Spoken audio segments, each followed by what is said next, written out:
Welcome to my channel inspire yourself. Inspire ইয়োরসেলফে সকলকে আরও একবার স্বাগত জানাই। আজ আবারও একবার হাজির হয়েছি একটা কুকিং ভিডিও নিয়ে।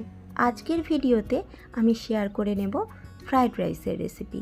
তার জন্য আমার প্রয়োজন অনুযায়ী 1.5 বাটি মতো আমি চাল নিয়েছি। প্রথমেই জল যোগ করে চালটাকে বেশ বারবার ধুয়ে নেব। চালটা যেহেতু একটু লম্বা প্রকৃতির হয়ে থাকে তাই খুব লোকড়ে ছোকড়ে ক্ষেত্রে দরকার পড়বে না, সেক্ষেত্রে চালটা ভেঙে যেতে পারে। চালটা যাতে ভেঙে না যায় তাই হালকা হাতে একটু ধুয়ে নিতে হবে। রেগুলার যেই হাঁড়ি বা ডেকচিটাতে আমি ভাত করে থাকি, আজও সেই হাঁড়িটাই বসিয়েছি। তাতে প্রথমেই দিয়ে দিলাম 3 গ্লাসের মতো জল।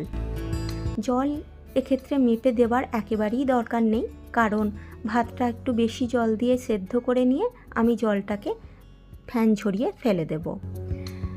জলের ক্ষেত্রে বলে রাখি, একদম সাদা ঝুরঝুরে জুঁই ফুলের মতন ফ্রায়েড রাইসের ভাতটা তৈরি করতে গেলে অবশ্যই একটু ফিল্টারের জল ব্যবহার করতে হবে।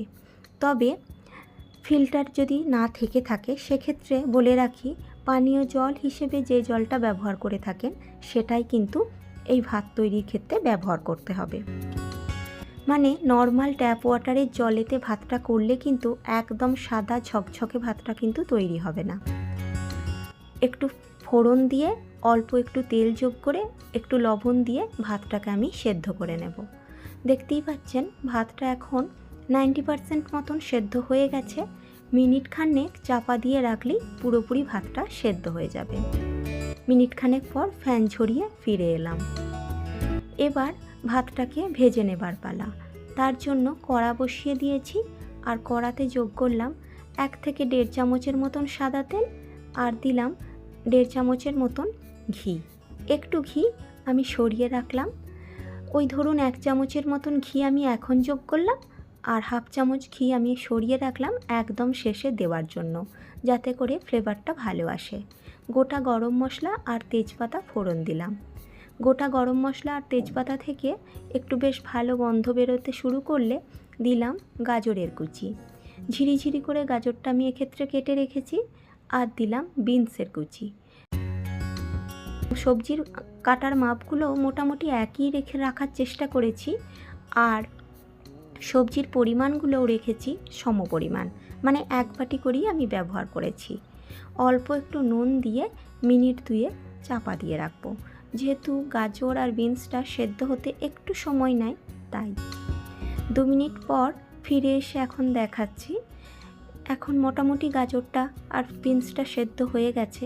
একদম নেতিয়ে পড়বে এইভাবে সেদ্ধ করতে হবে না, তাতে করে ফ্রায়েড রাইসের সাথে মেশানোর পর সেগুলোকে আর দেখতে ভালো লাগে না। এবার কথা বলতে বলতে যে কাজটা আগে করে রাখার কথা সেটাই আমি ভুল করেছি। কাজু বাদাম আর কিশমিশটা ভেজে নেওয়ার পালা। আমি তো এটা আগেই করে রাখিনি, তাই আপনারা যখন ফ্রায়েড রাইস করবেন অবশ্যই এটা আগে ভেজে তুলে রাখবেন। এখন আমি সবজির সাথেই একটু হালকা হাতে ভেজে নিলাম। শেষে দিলাম ক্যাপসিকামের কুচি।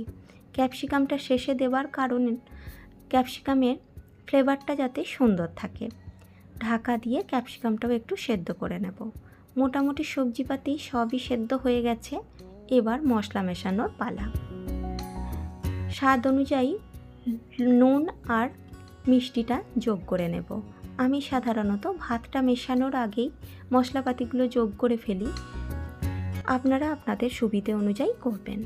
মিষ্টির জন্য এক্ষেত্রে আমি চিনির গুঁড়ো ব্যবহার করেছি, যেহেতু চিনির গুঁড়োটা তাড়াতাড়ি খাবারের সাথে মিশে যায়, তাই। এবার ভাতটা যোগ করার পালা। দেখতেই পাচ্ছেন ভাতটা কতটা সাদা ঝরঝরে তৈরি হয়েছে। প্রথমে একটা লেয়ার ভাত আমি নিয়ে নেব, তারপর হালকা হাতে, একদম হালকা হাতে মিশিয়ে নিতে হবে। এক্ষেত্রে বলে রাখি, কাঠের খুন্তি বা সিলিকনের যে স্প্যাচুলা থেকে থাকে সেইটা ব্যবহার করলে বেশি ভালো হয়। আমার কাছে থাকা সত্ত্বেও তাড়াহুড়োর মাঝে আমি সেই ভুলটাই করেছি, তাই আপনারা যখন করবেন এই ভুলগুলোর কথা অবশ্যই মাথায় রাখবেন আর আরও সুন্দর করে করবেন। সম্পূর্ণটা মেশানো হয়ে গেছে। ফ্রায়েড রাইস আমার একেবারেই তৈরি। শেষে দিলাম কয়েকটা কাঁচা লঙ্কার কুচি। এটা একেবারেই অপশনাল, তবে দিলে একটা আলাদা ফ্লেভার অ্যাড করে। আগে থেকে যে ঘিটা তুলে রেখেছিলাম সেটা যোগ করলাম, দিলাম একটু গরম মশলার গুঁড়ো, কয়েকটা গোলাপ জল আর দিলাম একদম শেষে ধনেপাতার কুচি। এবার সব একবার মিশিয়ে নিয়ে মিনিট 2-1 জন্য চাপা দিয়ে রেখে পরিবেশন করে দেব।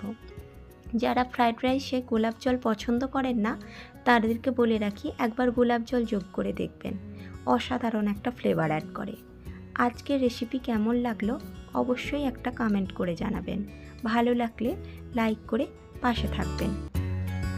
আবারও দেখা হবে অন্য কোনো ভিডিও, ততক্ষণের জন্য ভালো থাকবেন, ধন্যবাদ।